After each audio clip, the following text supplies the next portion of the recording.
So, once upon a time, right? Once upon a time. Once upon a time. Those are familiar words, right? Once upon a time, usually the beginning of a story.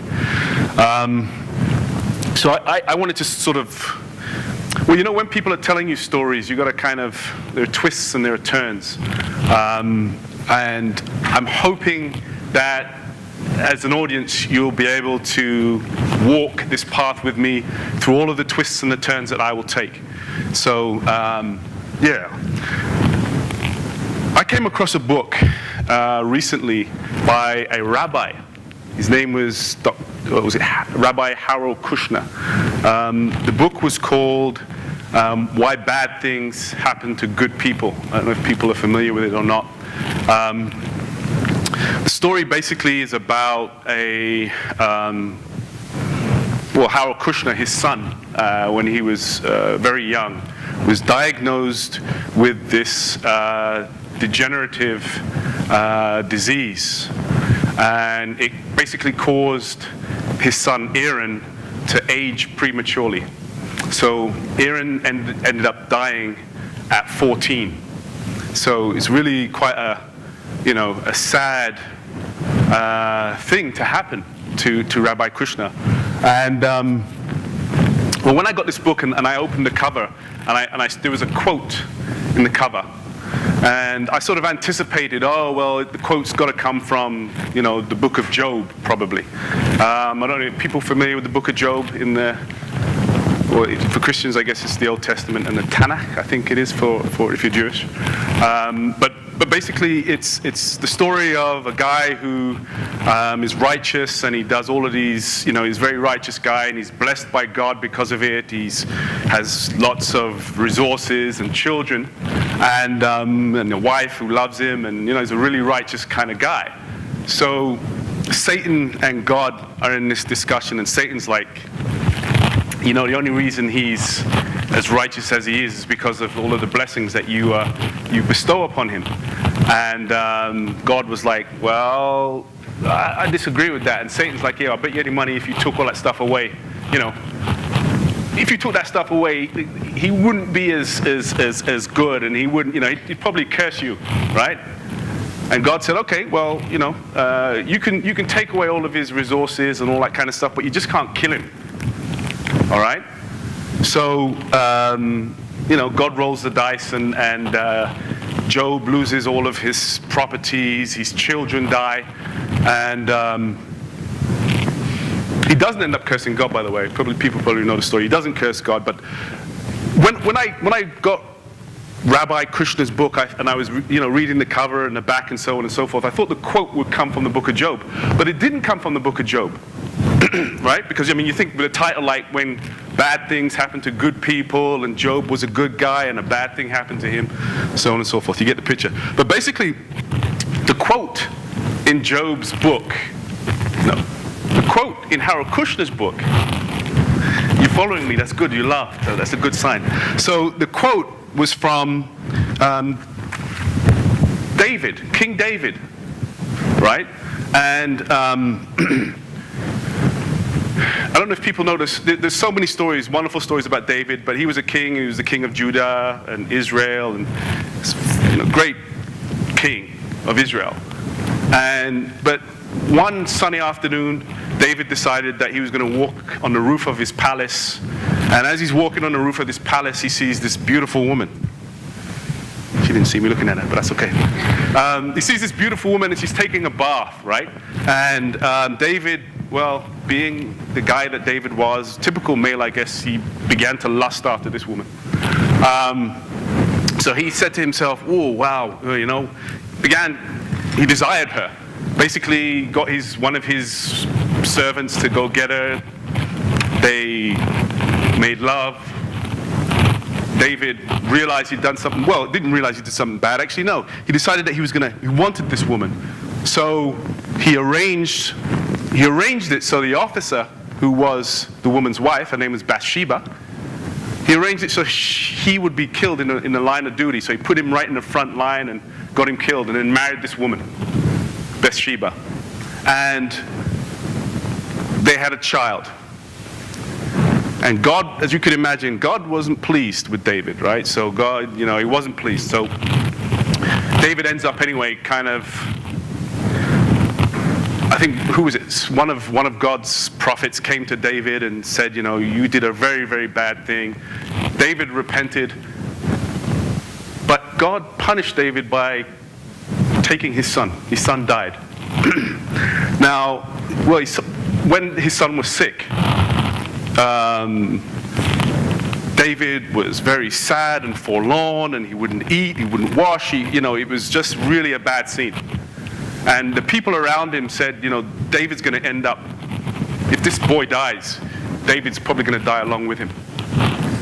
So everybody, you can imagine, everybody was surprised when the child died, and David kind of like did a 360. He washed, he got himself ready and went to pray, and he didn't stay there. And the quote I wanted to share with you from that, the quote that was in Rabbi Kushner's book, was this quote.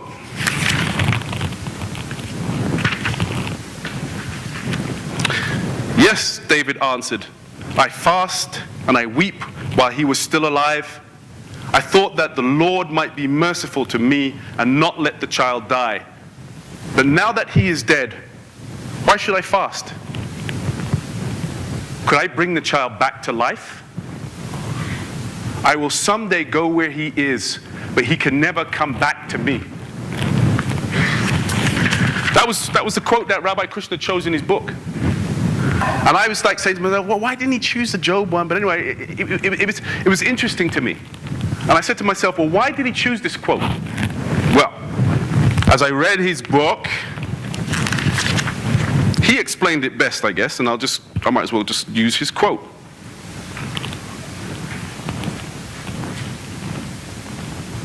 All we can do, and this is on page 71, all we can do is try to rise beyond the question, why did it happen?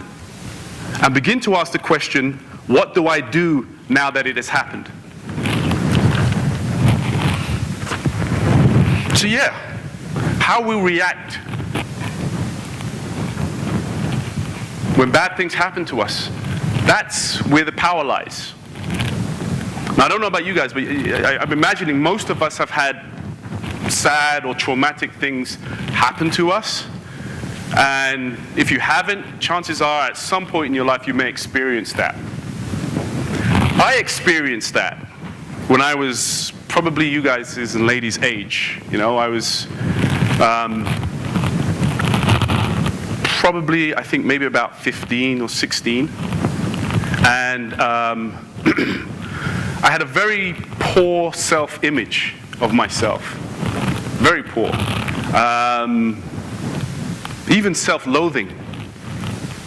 Because I'd grown up surrounded by family and friends who had made comments over the years about my complexion, about how dark I am. Started with my mum telling me this story about when I was first born in hospital, and my aunt came to visit me in the hospital.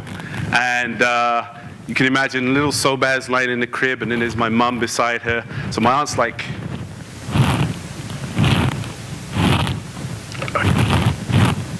are you sure he's your son?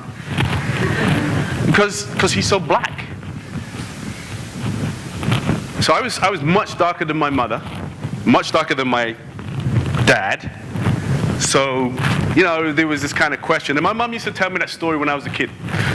Fast forward, I'm in school. My friends said, smile, man, I can't see you. They called me Midnight. So, this kind of experience that I had, it marked me. It really marked me to the extent that I wanted to change that. I wanted to change this thing about myself, my skin color. So what did I do? I started using skin bleaching creams. Tried to lighten my complexion. Well, needless to say, it didn't work. But that time in my life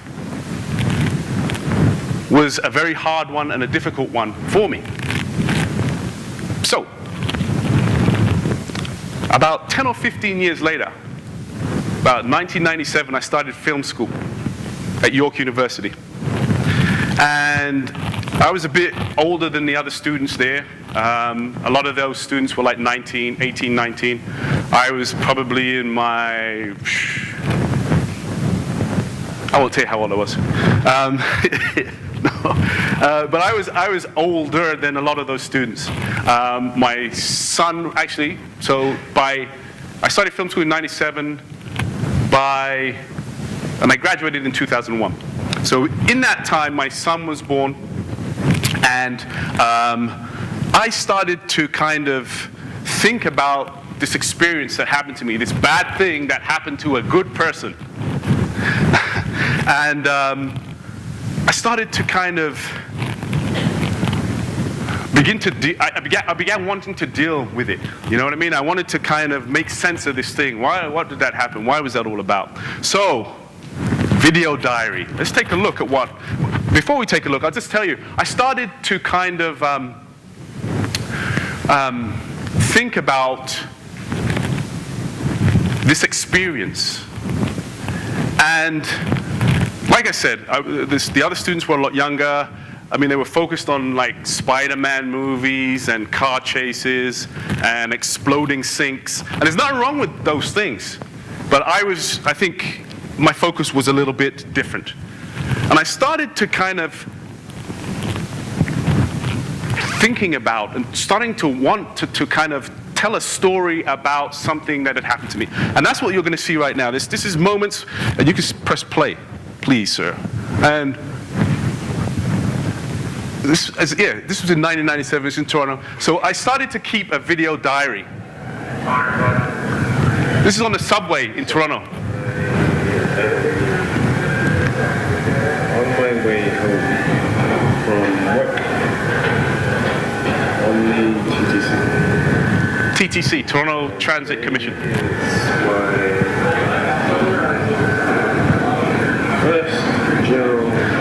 It's my first journal entry. So I'm on the train and I'm trying to identify. I'm trying to forward it. Can I forward it? So I just want to, just forward it a little bit. So there I am on the train. Journal entry. Maybe you'll see shortly. Just click forward. Yeah, up. Good. It's not very strange. It's very strange. Yeah, it is indeed. There, me first thing in the morning. So I'm keeping this diary. As much as I begin the day by sort of. That was Khalil, my son. This is me later on. I won't spend that time going into that stuff. Okay, you can stop it and change it onto the next CD, please. So basically what I wanted to show you this because, and we don't have time to go into it too deeply, but I was basically trying to kind of connect the dots to this experience that I had. I was trying to create some sort of story and understanding about what had happened to me and why. And I started this video diary. Now the next video you're about to see is basically what I did with that video diary. I turned it into my graduating film in 2001, my York University, the film I graduated with. It was called Weekend Warrior. And we'll just play a little clip of it.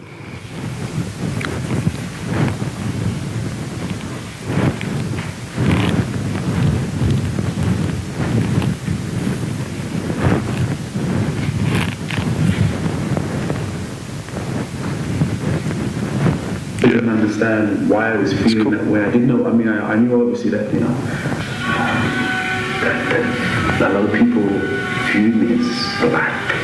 Screen's black. Dark, man. That's okay.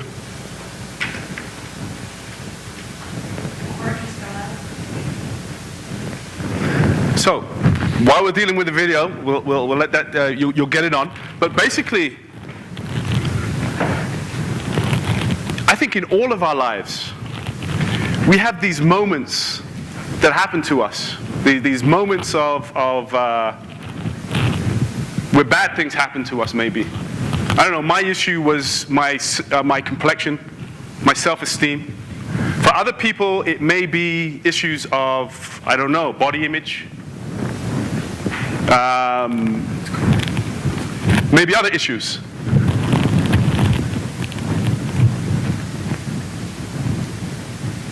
The reason I think story is such a powerful tool is because, for me, it helped me to move beyond that painful space that I found myself in. The film Weekend Warrior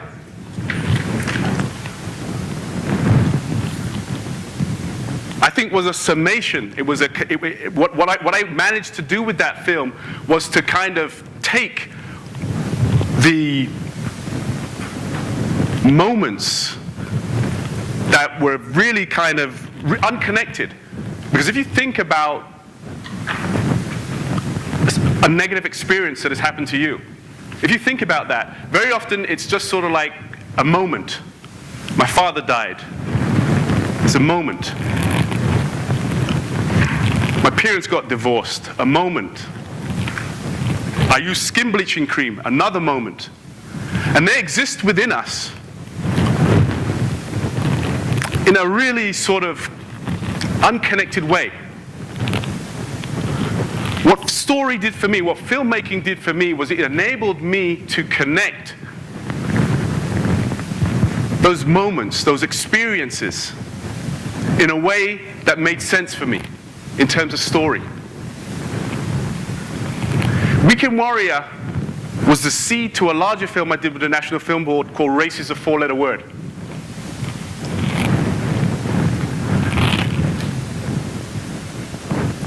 The thing about Race is a Race is a Four-Letter Word became, for me, an opportunity. It became a tool that really helped me to, I think, connect with people who have experienced some sort of negative or traumatic or sad event in their own lives, and it enabled that sort of connection. Yes. Oh, it's on. Okay.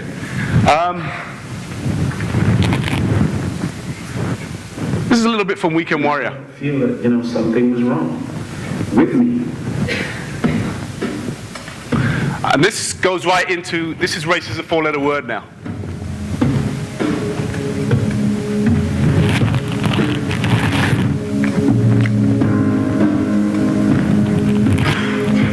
We have a caller on the line.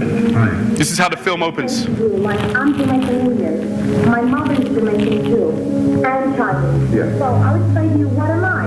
And that's a very good question, and that's a question that And I see myself as being black. The reason why I take the identity of my father. And you're saying, what is black Canadian culture? There's no such thing as Canadian culture. Eating spaghetti and French fries are kutu, that's not the culture. And the point that I'm making, though, is that there is a Canadian culture. There must be a Canadian culture because... How can you say that there's a Canadian culture when 95% of the teachers in Canada are white teaching your kid who is black?